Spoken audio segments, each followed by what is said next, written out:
नमस्कार। आज के वीडियो में हम सिंधु घाटी सभ्यता की विशेषताओं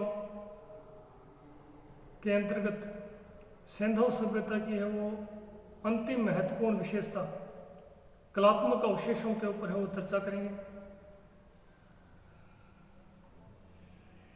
देखिए, विभिन्न सैंधव जो पुरास्थल हैं उनके उत्खनन से बड़ी संख्या में कलात्मक साक्ष्य भी प्राप्त हुए हैं। इन कलात्मक साक्ष्यों से न केवल सैंधव समाज की या ऐसा कह सकते हैं कि सिंधु सभ्यता या सैंधव सभ्यता की सामाजिक, धार्मिक, आर्थिक स्थिति के बारे में जानकारी मिलती है,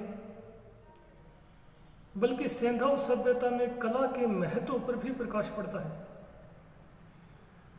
यानी इन कलात्मक अवशेषों से सिंधु सभ्यता में है वो कला के महत्व के बारे में भी जानकारी प्राप्त होती है। इन कलात्मक अवशेषों में जो सबसे महत्वपूर्ण है वो है सैंधव मोहरें। देखिए, चूंकि ये मोहरें हैं, इन मोहरों से ही हमें सिंधु घाटी सभ्यता के बारे में जो सर्वाधिक महत्वपूर्ण जानकारी है वो हमें इन मोहरों से ही प्राप्त होती है। सैंधव लिपि के जो साक्ष्य हैं वो भी हमें सर्वप्रथम है वो इन मोहरों के ऊपर ही प्राप्त होते हैं। यद्यपि सैंधव लिपि को पढ़ा नहीं जा सका है, इसी कारण इन मोहरों का महत्व है वो और भी अधिक बढ़ गया है। इन मोहरों से ही हमें सबसे ज़्यादा, चाहे वो धर्म संबंधी हो, चाहे समाज या आर्थिक स्थिति, सैंधव सभ्यता की इन सभी विशेषताओं, सामाजिक, धार्मिक और आर्थिक के बारे में जो सबसे ज़्यादा जानकारी है वो हमें मोहरों से ही प्राप्त होती है। इसी प्रकार तीसरे जो कलात्मक अवशेष हैं वो है मृद भांड, यानी मिट्टी से निर्मित बर्तन। देखिए, विभिन्न सैंधव पुरास्थलों के उत्खनन से बड़ी संख्या में मृद भांड भी मिले हैं। इन मृद भांडों से भी हमें सैंधव संस्कृति की जो प्रमुख विशेषताएं हैं, चाहे वो समाज हो, चाहे धर्म हो, चाहे अर्थव्यवस्था हो, उसके बारे में हमें महत्वपूर्ण जानकारी प्राप्त होती है। क्योंकि इन मृद भांडों के ऊपर जो आकृतियां अंकित है उनसे भी हमें सैंधव सभ्यता के बारे में वो कुछ न कुछ अवश्य पता चलता है।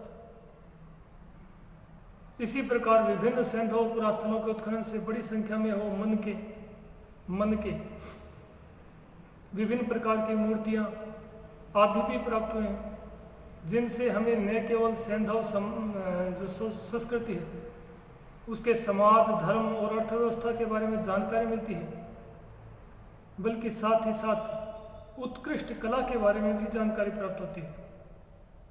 सबसे पहले हम कलात्मक साक्ष्यों के अंतर्गत लिपि के ऊपर चर्चा करेंगे। सैंधव लिपि। देखिए, लिपि के या ऐसा कह सकते हैं कि सैंधव लिपि के जो हमें साक्ष्य प्राप्त हुए वो सर्वप्रथम मोहरों के ऊपर ही प्राप्त हुए हैं।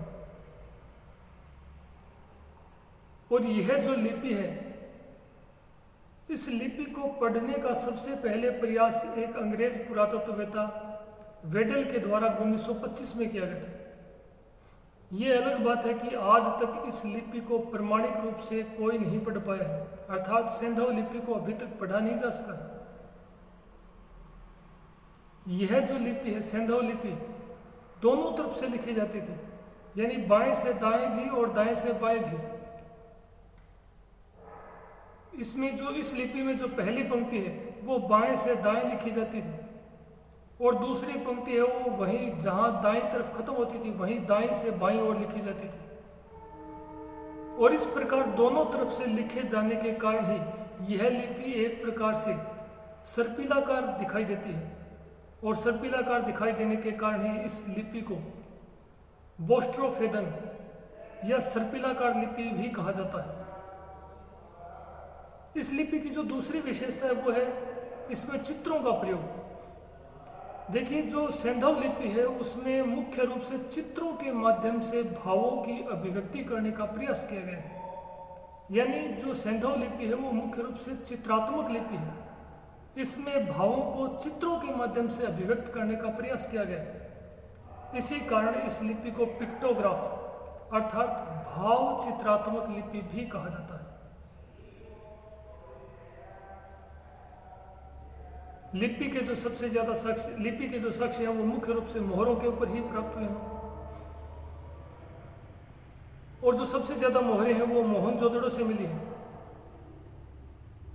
इसी कारण कई बार पूछ लिया जाता है कि लिपि संबंधित सर्वाधिक साक्ष्य कहाँ से प्राप्त हुए, तो चूंकि मोहरों के ऊपर ही लिपि के साक्ष्य प्राप्त हुए और मोहरें सबसे ज्यादा जो वर्गाकार मोहरें हैं वो मोहनजोदड़ो से प्राप्त हुई हैं, इसीलिए हम कह सकते हैं कि लिपि के जो सबसे ज्यादा साक्ष्य हैं वो मोहनजोदड़ो से प्राप्त हुए। कलात्मक साक्ष्य के अंतर्गत जो दूसरी कलात्मक अवशेष हैं वो है मोहरें। हम पहले भी पढ़ चुके हैं कि सिंधु घाटी सभ्यता में जो लिपि है वो प्रचलित थी, उस लिपि को अभी तक पढ़ा नहीं जा सका है, और लिपि को पढ़े नहीं जाने के कारण सिंधु घाटी सभ्यता से संबंधित जो सबसे ज़्यादा विस्तृत और प्रमाणिक जानकारी है वो हमें मोहरों से ही प्राप्त होती है। इसी कारण सैंधव सभ्यता की विशिष्टताओं को जानने के लिए मोहरों का महत्व है वो और भी अधिक बढ़ जाता है। विभिन्न सैंधव पुरास्थलों के उत्खनन से बड़ी संख्या में है वो मोहरें प्राप्त हुई। ये मोहरें हैं वो आयताकार भी हैं और वर्गाकार भी हैं। जो वर्गाकार मोहरें हैं उनके ऊपर चित्रों के साथ साथ लिपि के साक्ष्य भी मिलते हैं, जबकि आयताकार मोहरों के ऊपर केवल और केवल चित्र ही मिलते हैं। अधिकांश मोहरें वर्गाकार मिली हैं। अभी तक वो लगभग 2000 से अधिक मोहरें मिल चुकी हैं, जिनमें अधिकांश मोहरें वर्गाकार हैं।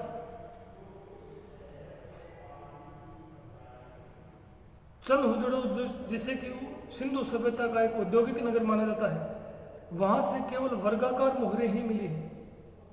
इसी प्रकार सैंधव सभ्यता के विभिन्न स्थलों से बड़ी संख्या में विदेशी मोहरें यानी समकालीन सभ्यताओं की मोहरें भी मिली हैं, जैसे कि लोथल जो कि गुजरात में स्थित था, वहाँ से फारस की संगमरमर निर्मित मोहर मिली है। इसी प्रकार मोहनजोदड़ो में मेसोपोटामिया की बेलनाकार मोहरें मिली हैं, जिनकी संख्या 5 है। यानी मोहनजोदड़ो से मेसोपोटामिया की बेलनाकार 5 मोहरें मिली हैं, जिससे इन दोनों संस्कृतियों के मध्य व्यापारिक संबंधों के बारे में वो जानकारी प्राप्त होती है और व्यापारिक संबंध होने का एक प्रकार से संकेत मिलता है। सैंधव संस्कृति के कलात्मक अवशेषों में जो तीसरा प्रमुख साक्ष्य है वो है मृद भांड। देखिए, विभिन्न सैंधव पुरास्थलों के उत्खनन से बड़ी संख्या में मृद भांड भी प्राप्त हुए हैं। ये मृद भांड मिट्टी से निर्मित है, अधिकांशतः मिट्टी से निर्मित है। इन विभिन्न स्थानों से प्राप्त मृद भांड जो है वे मुख्य रूप से लाल रंग के हैं, जिनके ऊपर है वो काले रंग का चित्रण मिलता है। यानी विभिन्न सैंधव पुरास्थलों के उत्खनन से जो मृद भांड प्राप्त हुए हैं वो मुख्य रूप से लाल रंग के हैं, जिनके ऊपर काले रंग का चित्रण मिलता है। इसी कारण इस मृद भांड संस्कृति को यानी सैंधव संस्कृति से संबंधित मृद भांडों को B&RW की श्रेणी में यानी ब्लैक एंड रेड वेयर लाल काले मृद भांड की श्रेणी में रखा गया है। इन मृद भांडों के ऊपर वो विभिन्न प्रकार की ज्यामितीय आकृतियों का अंकन मिलता है, जैसे कि त्रिभुज है, प्रतिच्छेदी वृत्त है, सीढ़ीदार डिजाइन है, कंघी का डिजाइन है, पशु पक्षियों की आकृतियां हैं। आज भी अपने वो जो वर्तमान मिट्टी के घड़े काम में लेते हैं उन पर आप देखिएगा सीढ़ीदार डिजाइनें मिलेंगी, कंघी का डिजाइन मिलेगा, प्रतिच्छेदी वृत्तों की जो आकृतियां हैं वो मिलेगी, जो कि त्यों विशिष्टता विद्यमान है। पशु पक्षियों में जो सबसे ज्यादा अंकन मिला है मृद भांडों के ऊपर वो है मछली का अंकन। अधिकांश मृद भांडों के ऊपर मछली का अंकन है वो बड़ी संख्या में मिला है। इसी प्रकार लोथल से है वो लोथल जो कि गुजरात में स्थित है, जो कि एक बंदरगाह नगर था, वहां से एक ऐसा मृद भांड मिला है जिसके ऊपर जो चित्र का अंकन किया गया है उसकी पहचान या उसका समीकरण जो है या उसकी समानता पंचतंत्र में जो चालाक लोमड़ी की कहानी है उससे उसकी समानता की जा सकती है। इसी प्रकार हड़प्पा से है वो एक ऐसा मृत भांड मिला है जिसके ऊपर एक मनुष्य और शिशु का चित्र है वो अंकित है। यानी हड़प्पा से एक ऐसा मृत भांड मिला है जिसके ऊपर एक मानव और एक बच्चे का अंकन मिलता है। विभिन्न सैंधव पुरास्थलों से बड़ी संख्या में उत्खनन के दौरान है वो मूर्तियां भी प्राप्त हुई। ये मूर्तियां हैं वो नारी मूर्तियां भी है, पुरुष मूर्तियां भी है और विभिन्न पशुओं की मूर्तियां भी है। नर और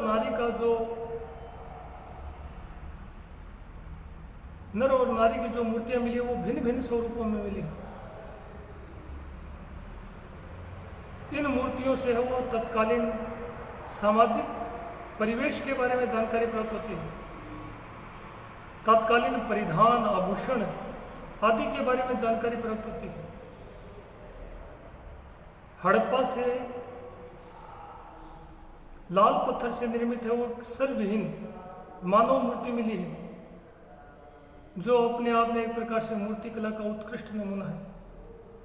इसी प्रकार हड़प्पा से काले पत्थर से निर्मित एक नर्तक की मूर्ति भी मिली है जिसे कथित तौर पर नटराज की मूर्ति माना गया है। इसी प्रकार मोहनजोदड़ो से कांस्य निर्मित एक नृत्यरत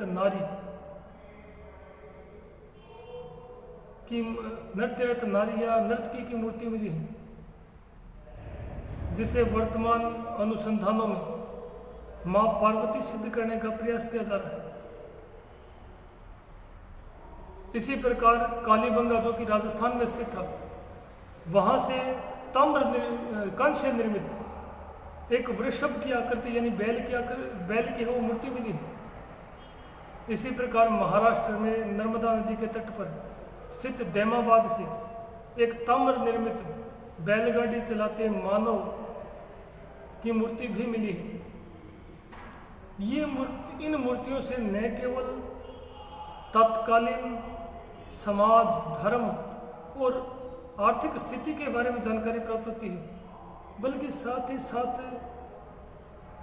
जो तत्कालीन कला थी उस कला के ऊपर भी प्रकाश पड़ता है।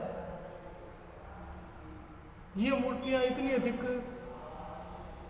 उत्कृष्ट और सुंदर तरीके से बनाई गई हैं कि इससे हमें सैंधव लोगों की है वो कलात्मक